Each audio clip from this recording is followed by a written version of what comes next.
are welcome everyone to tonight's special presentation with Sheryl Drinkwater, architect and president of our sister FireSafe Council, Diablo. And her first slide gives some of her background, so I won't say more about that and let her start. Okay, well, thank you so much for inviting me. Good to see everybody. I think I know everybody except for Brian and Marion. Marion, is that? Yeah, Marion. But thank you for having me in your meeting, your board meeting. And we're going to just talk about the creative potential of replacing your gates and fences. I think it's a pretty exciting, retrofit compared to some like vents are just kind of tedious, right? And there's so many things to address. So why address fences near the home? Fence studies show that wood fencing can provide fire pathways to your building. And in the 2021 Marshall Fire and the 2012 Waldo Canyon Fire, these are fires that are in Colorado, I believe. Waldo is in, I've forgotten now where that is, maybe both Colorado, but interior. Those fires, they found that combustible fences along the wildland interface and in entering neighborhoods acted as a wick that enabled fire to spread to structures. So there's been a lot of research. These are just a couple of images of either in the field or exercises. This shed exercise is very familiar to most of us, I think. We also have a legal basis, Assembly Bill 3074, which passed 5 years ago. We're very familiar with this. We were just talking about it. The Zone 0 or the Ember Resistant Zone directed the Board of Forestry to develop specific guidance for this zone, Ember Resistant Zone. You've also heard Non-Combustible Zone, which includes fences and gates in the first 5 feet of the home. So, there is a science-backed and a legal basis for taking action. Fences made of wood can ignite and bring fire to your home, reduce risk by keeping fences clear of debris, right? So that's a huge part of it, is just keeping them clear of all these pine needles and leaves, keeping it away from the combustible areas, right? The combustible framing and stuff. And especially where you have the horizontal rails where a lot of debris can collect. And you want to check it regularly and look for also the fence to be failing or getting too splintered or falling apart, right? Wood dries out, and over time, as you can see in that bottom right image, we've got an old fence and a newer fence. These fences just become drier and more brittle and are more, it increases the risk. Avoid back-to-back fences, which, we don't see too many of these in Berkeley, but where 2 property owners have put fences back-to-back because one wants this and one wants that. These can trap fuels in between because the material will collect and it will dry and nobody's going to maintain that. So you want to coordinate with your neighbors to really have just one hardened fence to better protect your homes. Now, beyond the 5 feet, the in-between neighbors is a huge, this is a huge issue, right? Because all our homes are so close together. I wanted to show you this top right image. This was on one of the Berkeley paths, of which there are many. I could not believe, with my wildfire filter, that I saw this fence on one of the Berkeley paths. I mean, it's exactly what not to do, right? This is basically a Gabion style frame of wire filled with chips, wood chips. I mean, it was incredible. So, this is kind of the what not to do. Also, the center image is similar, right? You have this lattice fencing. It's very lightweight. These are small fuels similar to sticks, right? Small sticks that you would start a campfire with. This lattice can ignite much easier than, say, a 4x4 post or a 6x6 post.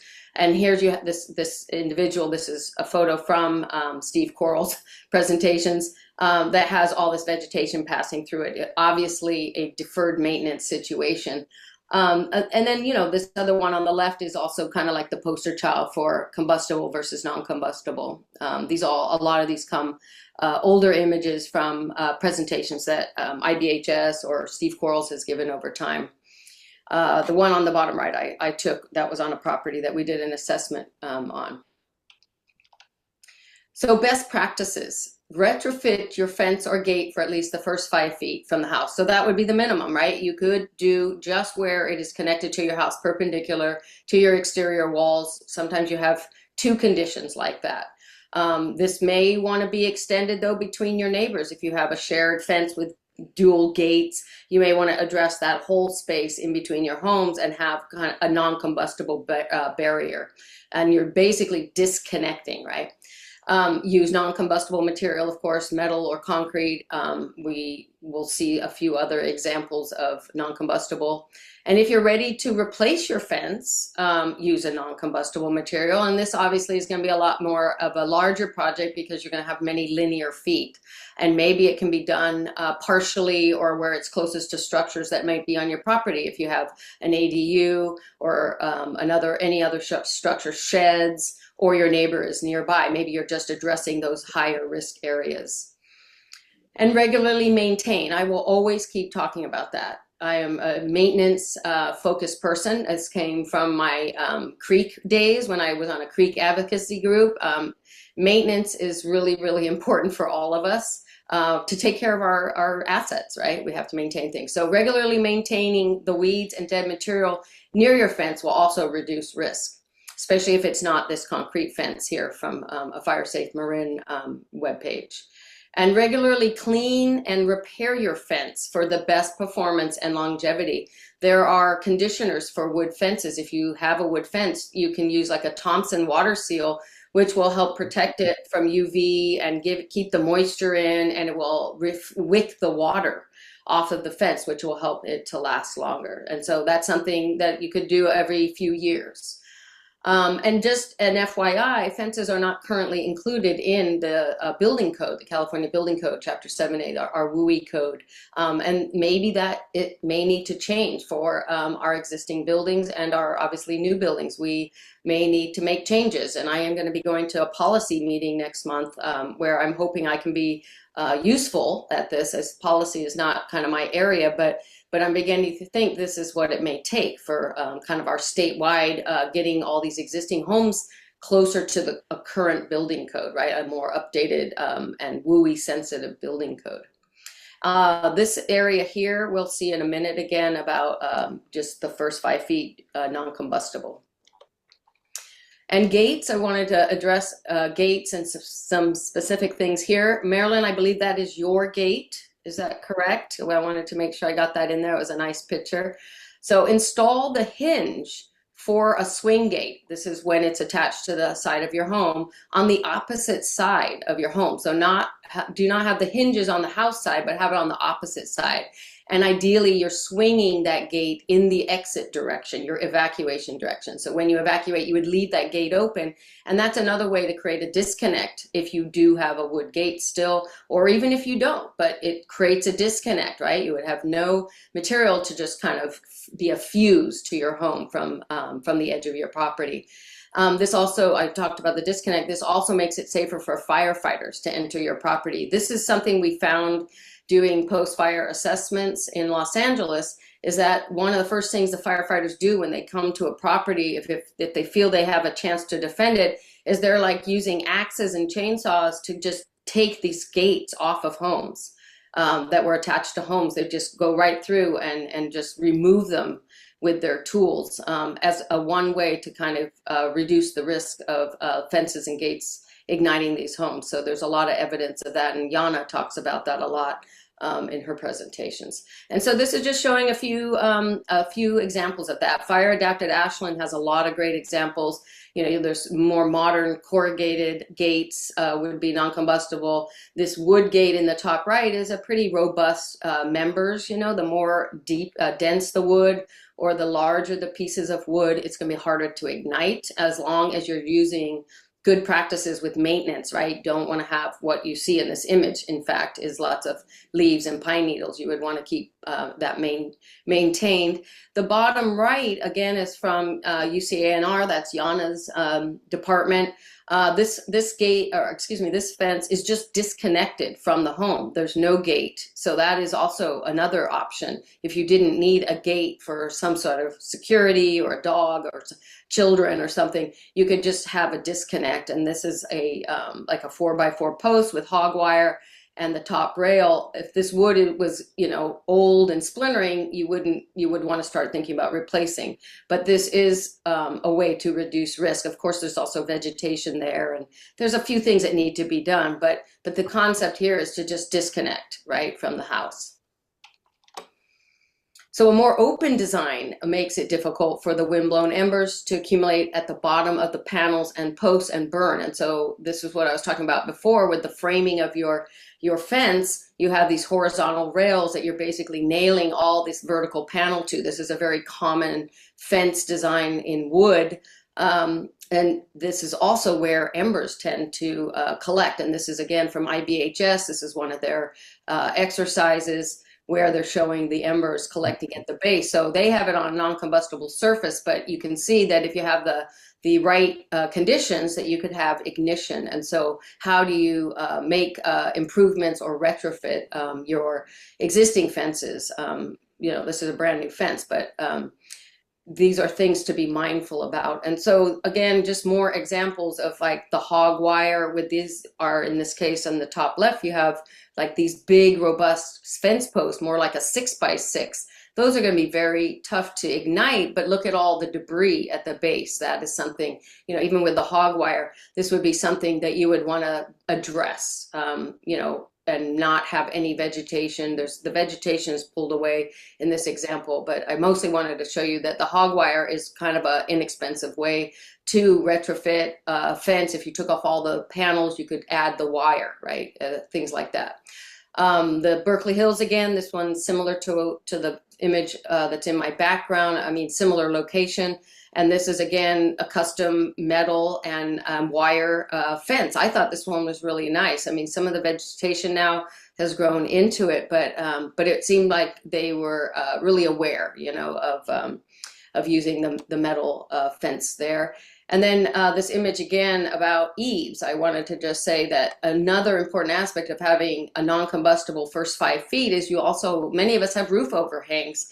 And we don't want to increase risk by having a combustible gate or fence right up at the house when you have an overhang. And especially if you had vents there, this could create a heat condition and an eave collection zone, which could, also put your roof at risk. So these are things to be aware of, is how the fire can travel, or the embers will travel on your against your house.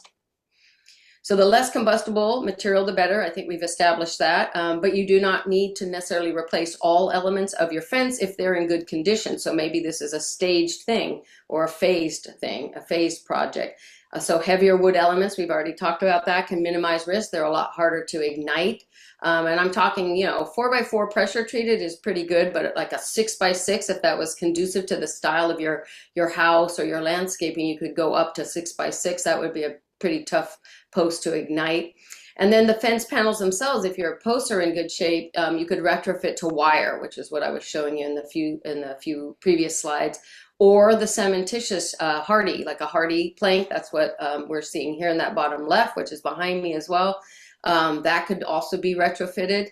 There's also, well, I'll show you later, there are other materials that are similar to hardy. Hardy's not the only one. They just happen to have 85% of the market right now. Very robust company. And there are other combustible materials. We just saw corrugated metal. There can be sheet metal. There's other ways to just do like infill if you were in the process of just retrofitting, or your budget did not allow for complete replacement with some of these other products we're going to see. A longer run of fence. So if you were doing a lot longer run, maybe it's your whole entire front yard or some parts of your rear of your property. You can reduce risk by periodically interrupting, say, wood panel fence by putting stone pillars like a rock faced column, or in the case in the bottom right, this one I just took in Kensington last week is these are stucco, so it's interrupted. You would have a disconnect, right? So you wouldn't have this continuous wick. So that's another idea. This one is kind of the ratios are a little interesting, but I wanted to kind of illustrate that, and I couldn't find another example. But that would create an interruption or a disconnect with the idea of a fence being a wick. Let's see. We also have in this image Moso bamboo. I have all these listed at the end. This is a composite material. And this is using steel posts and a concrete wall base. So maybe there's some retaining that is happening here. This is a reality that we have to think about is, are we retaining any earth when we replace our fences, and how can we do that in a safer way? We also have this aluminum system that's still framed in wood and it's connected to wood. So you have to look at what your highest risk is and what you can do to reduce risk. Maybe this is a shared fence. But we can get into these hybrids. That fence post is like a 6x6 in the corner. So if it's not near any structures, you're still creating that disconnect. The steel system in the middle, these are very common. We're seeing more and more of these. This, I don't know. Yeah, this is a photo I just took in Kensington as well. I was in Kensington last week, so there were a lot of examples. Wait a second, I just want to make sure I didn't miss anything. Did I miss anything? Nope. Okay.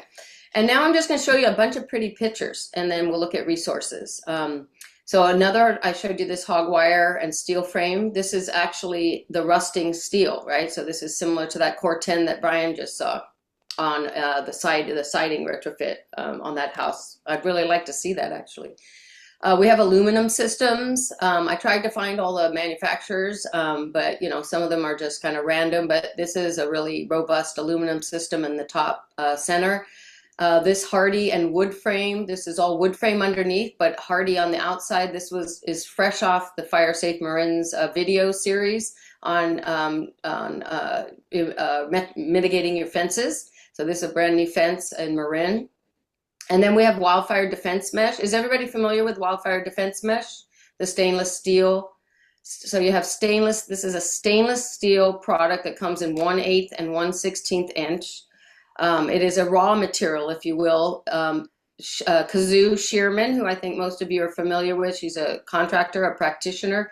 She uses a lot of this. She is on the website. There are many, many how-to videos about how to retrofit fences and build enclosures for your deck, the underside of your deck.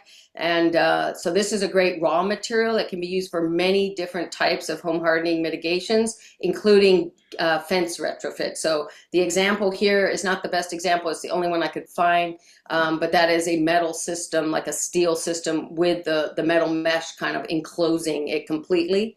But if you visit the website, it's a really good website for lots of resources and videos and how to do all kinds of different mitigations.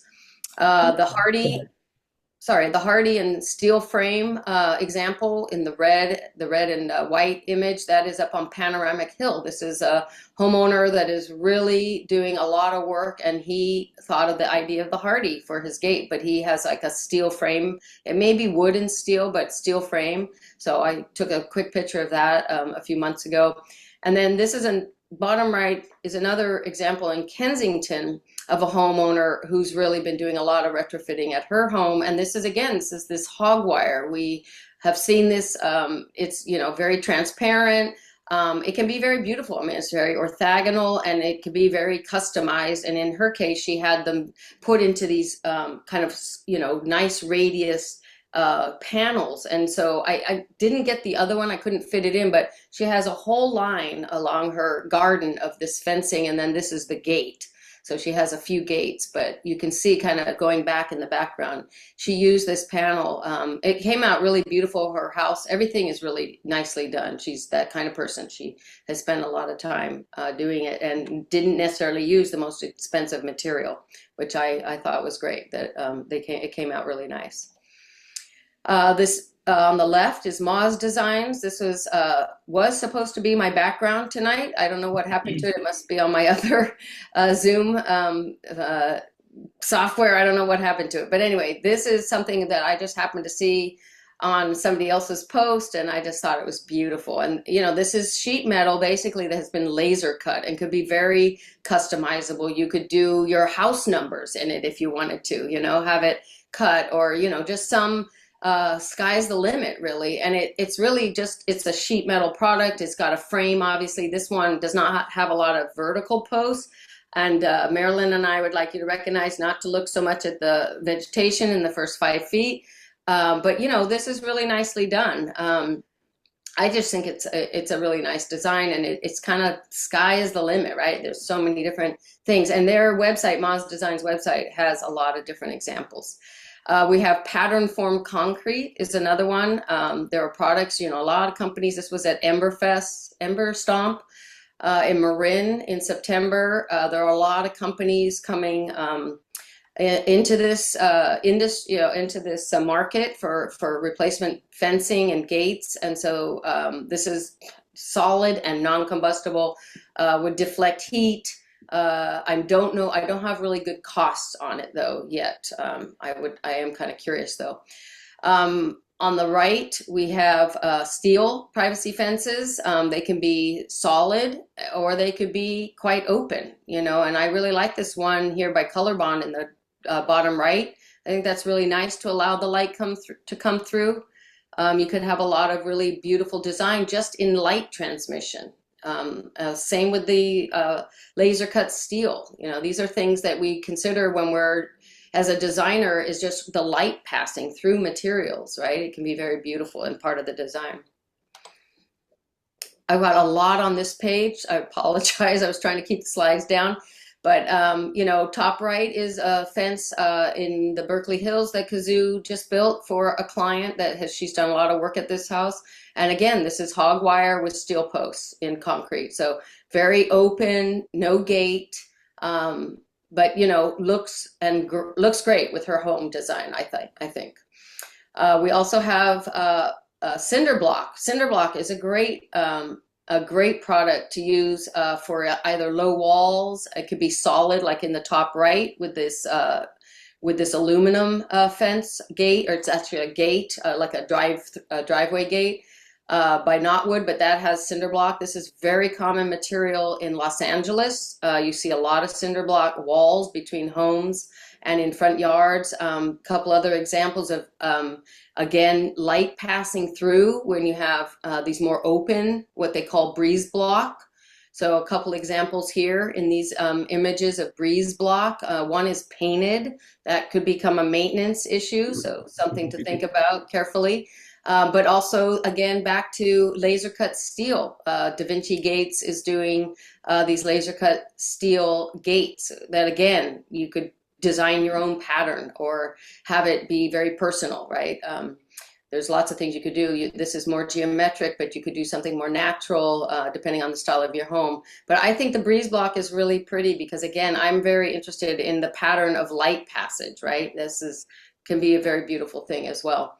And then the bottom left, this is one of the many kind of aluminum systems. This one is a very light color. I know Marilyn would be interested in this lighter color because we've been talking about how Sleek Fence and Color Bond and all these folks are a lot of the darker colors right now are what we're seeing, but I guess that will change in the future as demand calls for it. I mentioned Knotwood. This is a wood grain faced aluminum system. I think that's pretty nice. It's modern. I don't know the cost. I think I did hear somebody say it's a little bit more than some of these other systems.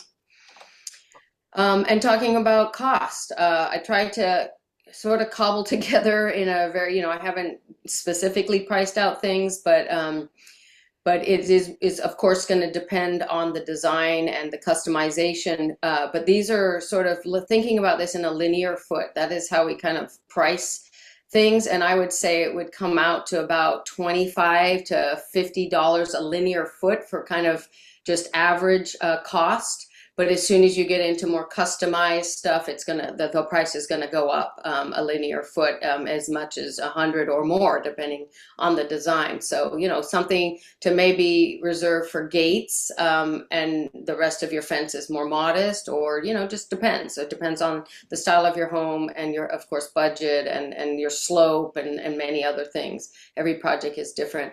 But just to list some of these here, there are off-the-shelf metal fence panels that Home Depot is selling now. They're not beautiful, but some people are like, yeah, that's what I want. I was actually volunteering at Emberfest or Ember Stomp, and some people were like all over that material. They saw it, they were like, that's what we want. Cyclone fencing, has a bad rap, but it is an inexpensive and non-combustible material to do cyclone fencing. There may be ways to get creative with it and do different things with it.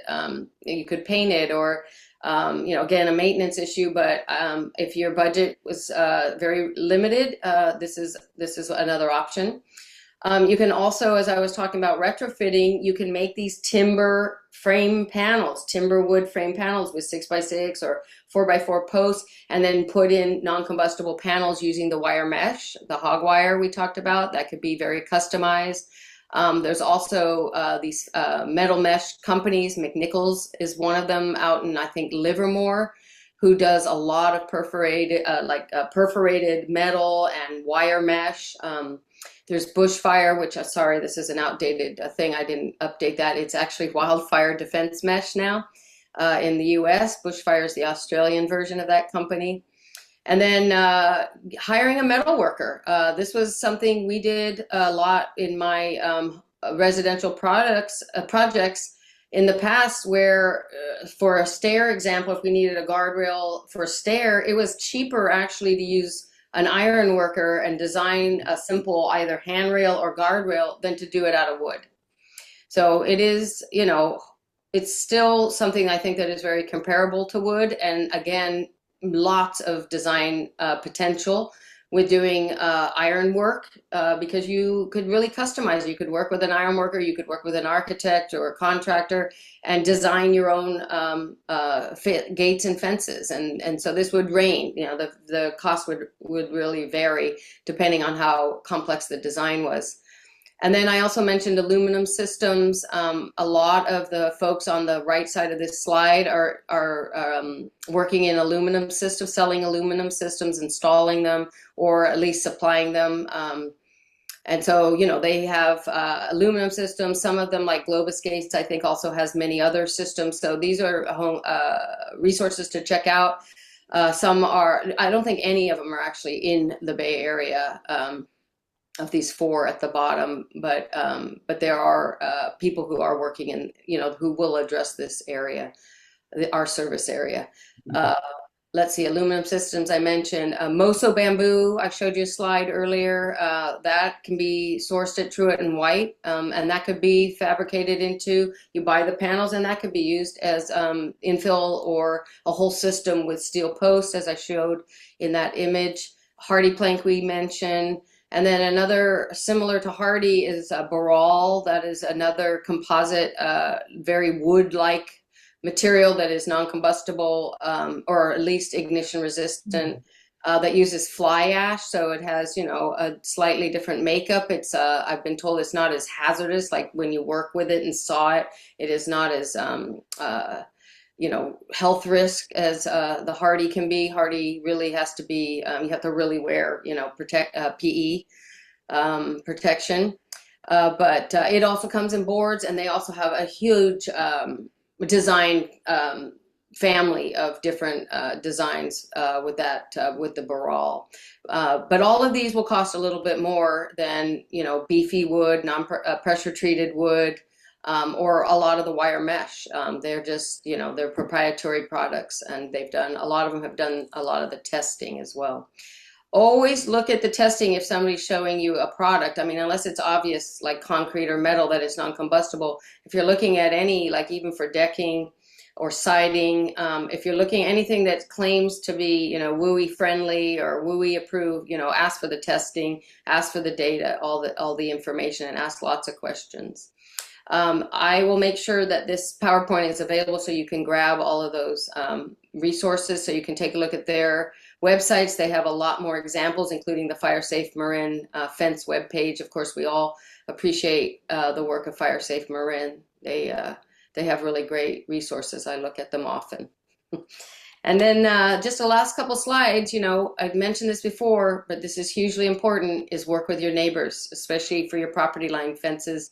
If you are working together and you create a bigger project, this is going to be a lot more attractive for a contractor who may not want to take a small project. Maybe they are much more interested in a larger project. And since this is, somewhere in between, the more linear feet that you're dealing with, the better. So, this is something worth having that conversation, even if it is just the next door neighbor in between.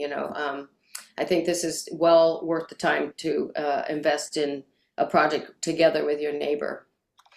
And then kind of the take-home message overall, not just fences and gates, is that, protecting our property involves making decisions to regularly and cyclically maintain your property. Cyclically meaning these are the bigger projects that we will probably have to do over the lifetime of owning a home, right? Roofs is a typical one, where almost all of us will replace a roof if we live in our home long enough. Windows are another one, decks. So, we do want to maintain our property. We need to invest in our property. We want to take care of our asset. And this also means the defensible space and the home, right? The structures.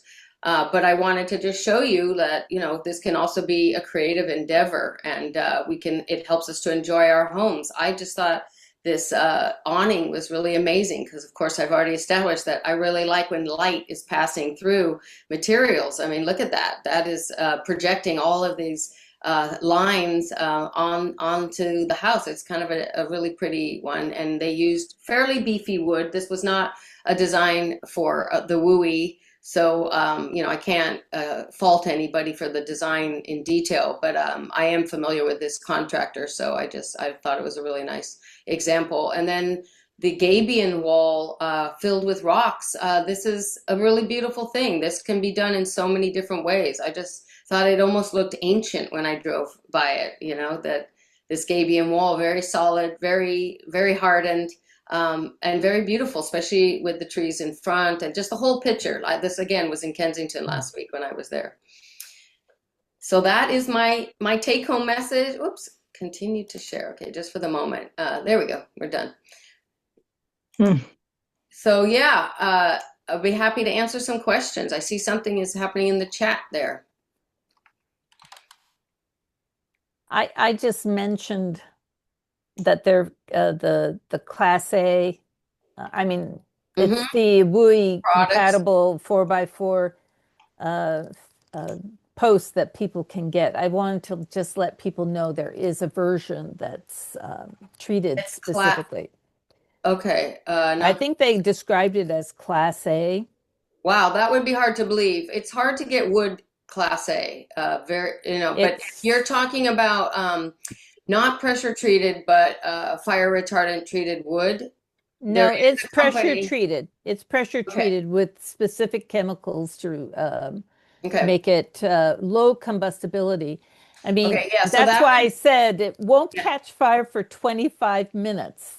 That's that's a little different. Yeah. Yeah. So, I mean, 25 minutes, that's not very long, but yeah, it may be able to help with something if it was passing through like a low intensity fire, and it passes through pretty quickly. But again, you still have to make sure you have that maintenance. But pressure treated is not, there is no way pressure treated could have a Class A. But there is fire retardant treated wood, which is different. It's actually baked into the wood, really soft. It's penetrated deep into and the so wood. the company for that is called Chemco Safer Wood. And so they are out there. Again, they're one of the few companies that actually has done a lot of the testing. You can get siding. And these would pass like a building permit review if you had made sure you presented all the testing and everything. It would not pass, of course, for wildfire prepared home. They they do not recognize any Because it's kind of low wood. Yeah, combustibility and things. they're very Yeah. strict with their Yeah. recognition. But anyway, so yeah, that is definitely worth looking into. I don't usually lead with anything like this because, It's a compromise. it's gonna Yeah. have a higher cost and it is still wood. Yeah. But Yeah. I mean, I love wood and I feel like there's a lot we can do to reduce risk. Yeah. Even with There's our, Chris Cullender. He has a question for you. okay, thank you. Um, Actually, an observation and a couple of questions. Uh, I was talking to somebody at Truett and White about pressure treated wood, and he said that, and I haven't been able to check this through, so I'm not sure if this What is. you doing, Betty? Oh, we got Marion? Is that Marion? Oh, Yeah. I'm sorry. My dog. Oh, well, then you're forgiven. Thank you. He was running out. Okay, so sorry, Chris, go ahead. Well, the only thing is this guy said that pressure treated wood, when it burns, actually produces a poisonous product. Mhm. And that made me very concerned because we have a lot of pressure treated lumber in our garage. So Oh, yeah. Oh, just to tell people about that.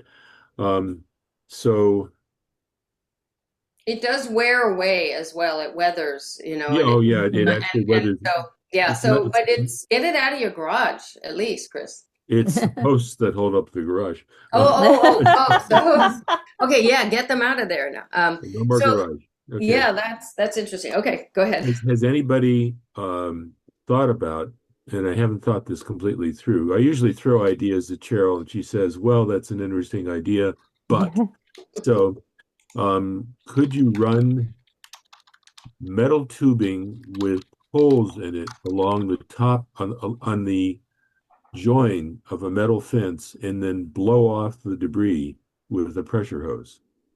Say again, metal tubes. So I know a Metal metal tube, tubes, but you're and saying then like the style that have open holes. yeah, like a And, flute kind of.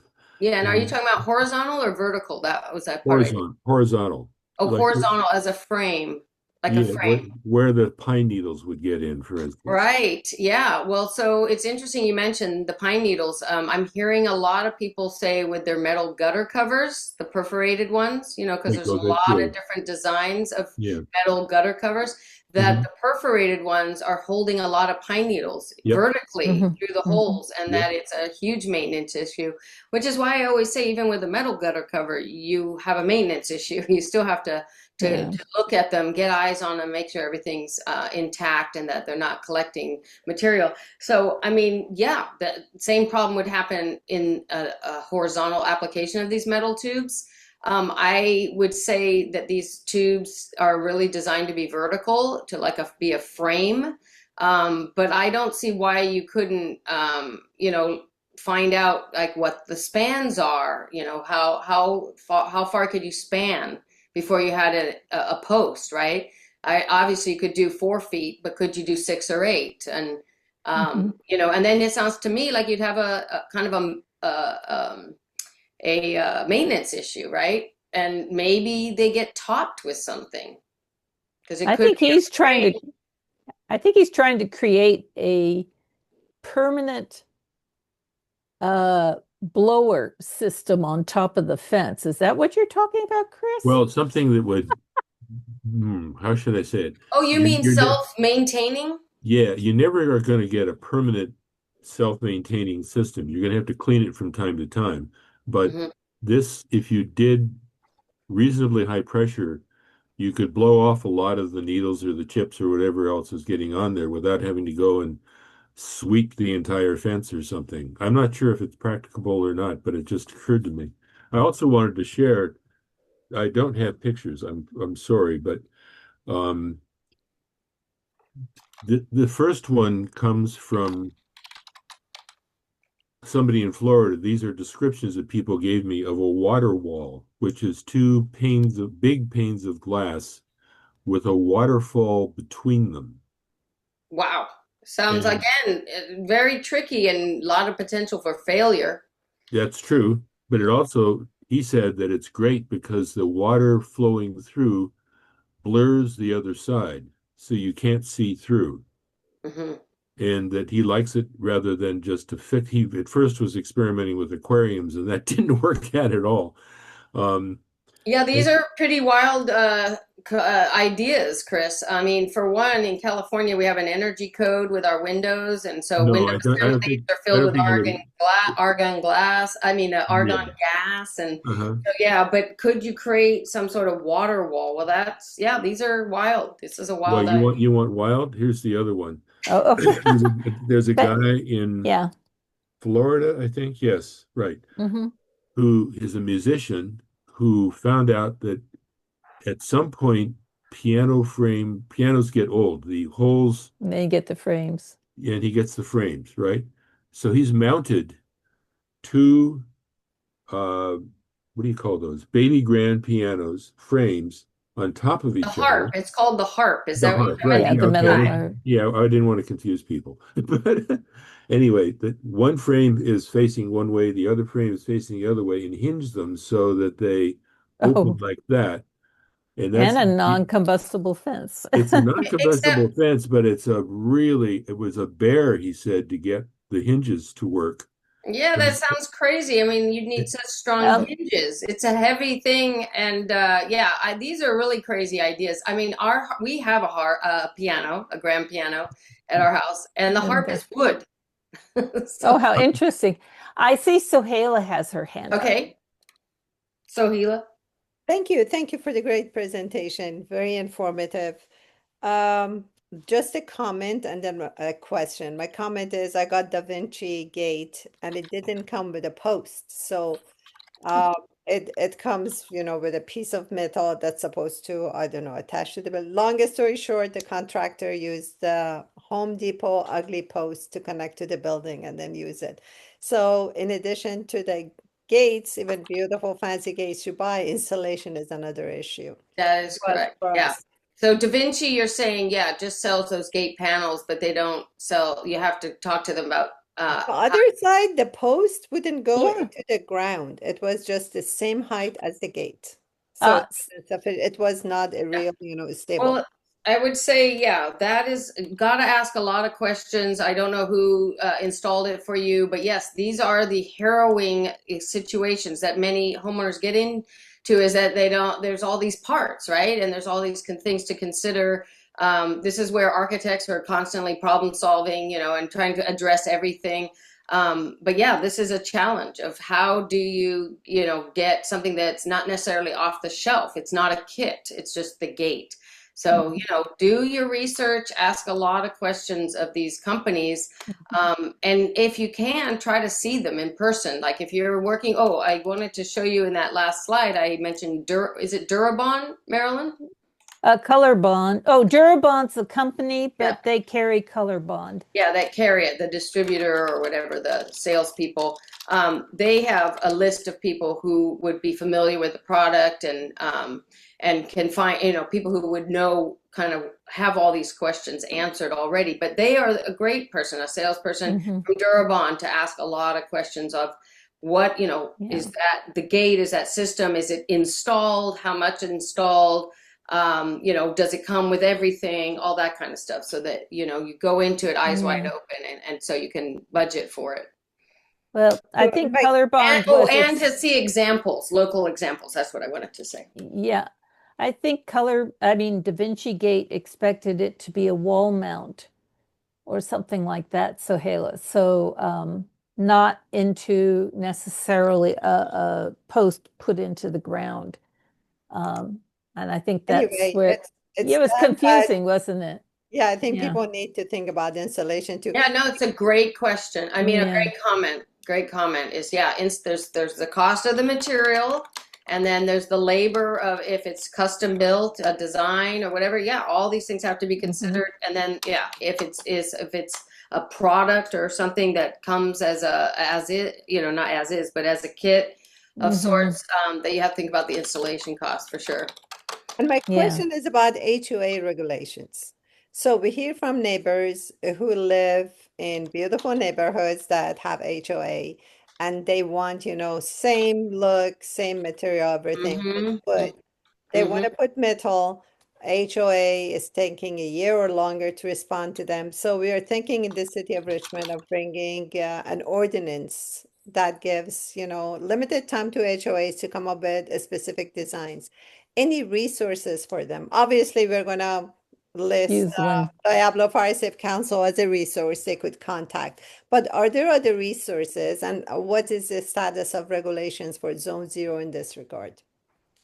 Yeah. Okay, that sounded like a lot of questions. Let me unpack that. So the HOA, every HOA is different, and a lot of this has to do with educating the HOA leaders, right? And condos do have a set of issues with all of these decisions, siding and windows, and they're all different. Some let you replace your windows with whatever product you want. Others mandate everything, siding, windows, fences.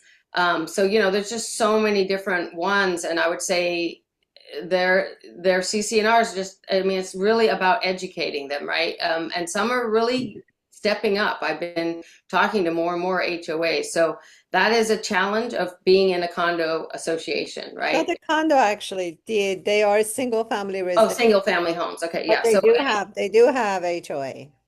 wow. Mhm. So yeah, so that's really tricky to mandate even the fences with an HOA for single family homes. I just met a bunch of folks from Crown Ridge Heights in Oakland. And they might be a good group to talk to see how they're doing, because they're a FireWise group, as their whole neighborhood is a FireWise group. So maybe they would be, different HOAs that are FireWise might be one way to get more information, right? To talk to them, because they're probably dealing with the same stuff, same decisions and same challenges, and see what they're doing, as far as passing an ordinance, that is so out of my expertise. Yeah. For passing. So Hala, And what was the last one? Was there a last one? Oh, the Zone 0 at the state level, is there any consideration in this regard? Well, non-combustible, as I said in the first couple of slides, we're talking about non-combustibles, ember-resistant zones. So fences and gates in the first 5 feet will be mandated, at least in the guidance. It will be the guidance, but the Board of Forestry are not the enforcers. That is going to be coming down to the local jurisdiction, so local fire agencies, and they are all going to come at this very differently.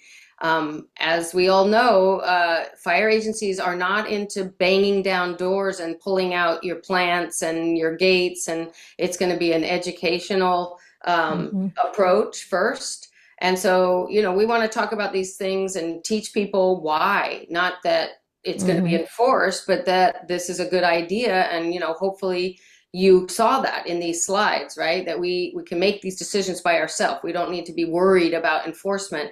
We really need to do it because we see that it can reduce our risk. So I would not, as far as Zone 0, that's obviously not rushing to the gates of December 31st.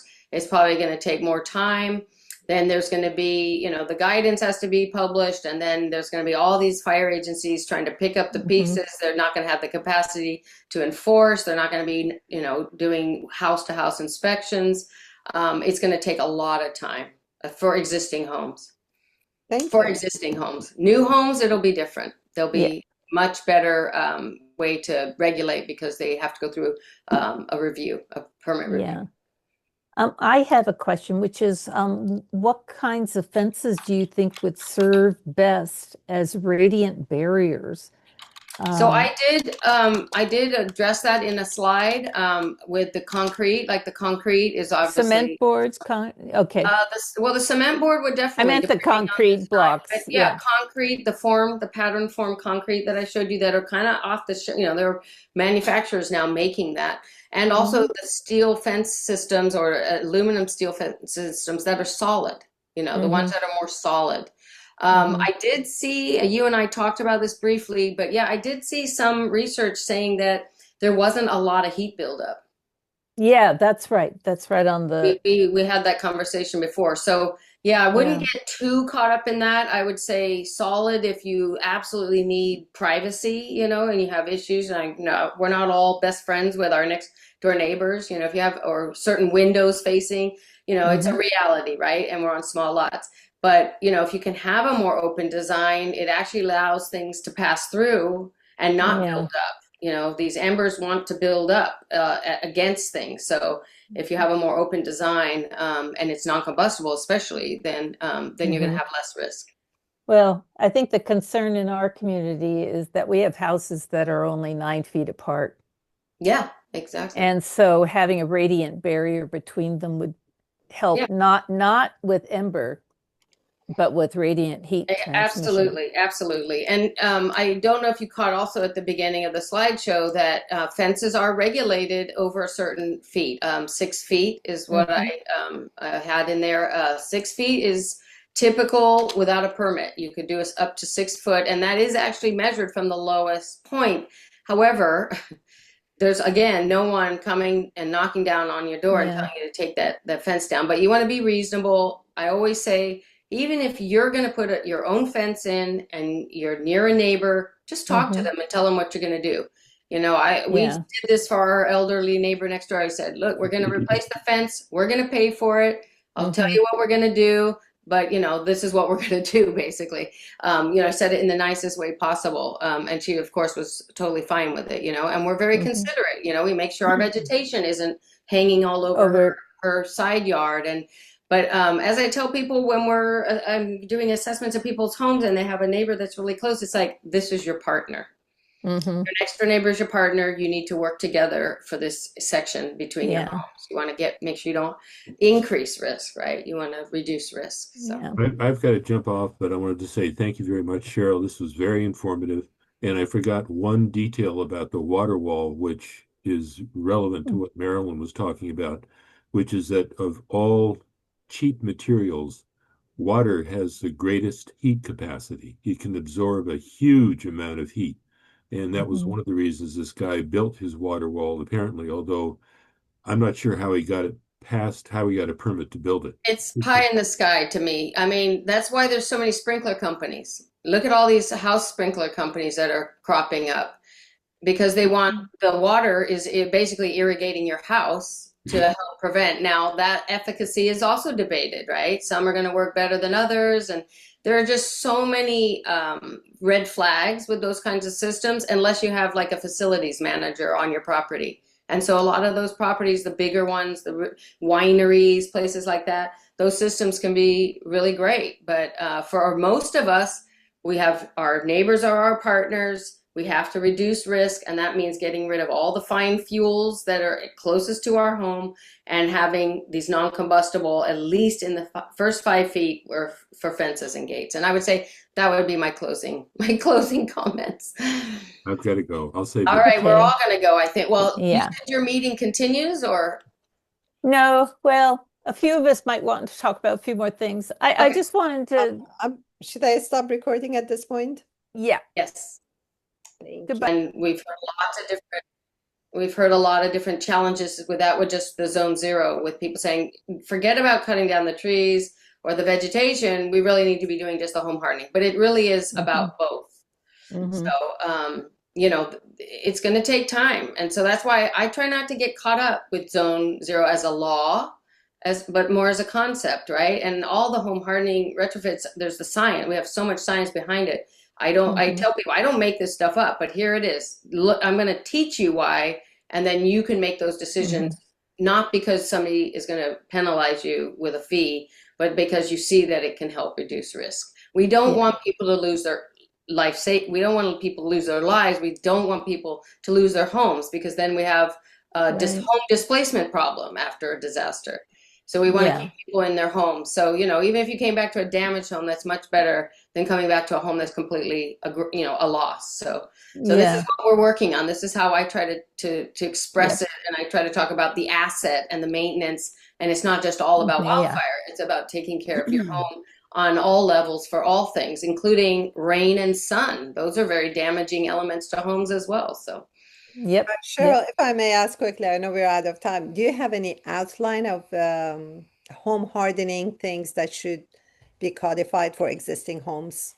If we have a lot of resources on our website, home hardening lists and links. So the things you would like to take to LA to this Oh, no, not yet. No, I don't have that. It'll be interesting to see how LA leads on this, because up Yeah, here we actually have a lot of wood siding. In LA, there's a little less of that because it doesn't hold up to the climates down there.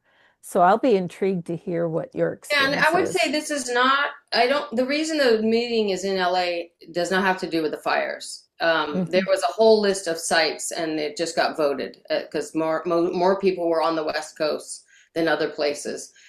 So it is not necessarily focused on it, but there are players who have responded to the LA fires that created nonprofits, for rebuilding and for learning and education and things like that. So yeah, I'll try to report back. I'll obviously be taking notes. I feel really still surprised that I got invited, but I'm excited. And I thought, what the hell? I'll just go and see what happens. I'm learning to be fearless. Yes, we need the perspectives of people like you. I'm going to let you go